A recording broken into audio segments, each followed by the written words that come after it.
માં ચોદીયાની માને લંડી ખાલું. મારો તો લંડી ટાઈટ થઈ ગયો હોય ને આ તો મારા લંડના ઉપર ધૂળ પડી હતી ને બધી આને સાફ કરી નાખી. બોલો.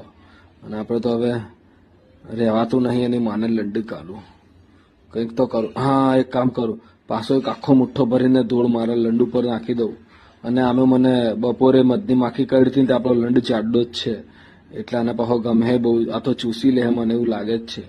બાકી એનો બહુ જે દેખાય ને સબા ચટ કરીને ચૂસી જવું એવું થાય. બોલો મને.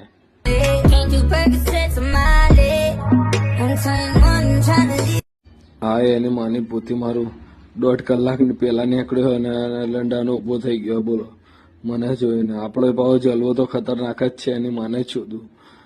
આ લોળો પાછી ધૂળ આખી રેતી ખોબો ભરીને નાખી દીધો લાગે. મને લાગે અને સાપ જ કરાવવું એની માને છોડું. કઈ નહીં કરી નાખીએ આપણે એની માને લંડ ગાલું. તું બી ખુશ જા તારી માને લંડ ગાલે. મારા લંડ ઉપર માટી પડી મને લાગે. અને જોઈ તો લીધી જ છે કેમેરામાં. હવે તો આપણો લંડ ચાટી જ લે. બોલો સાફ કરી નાખે બધું. લંડ ગાલું ઠંડા પાન.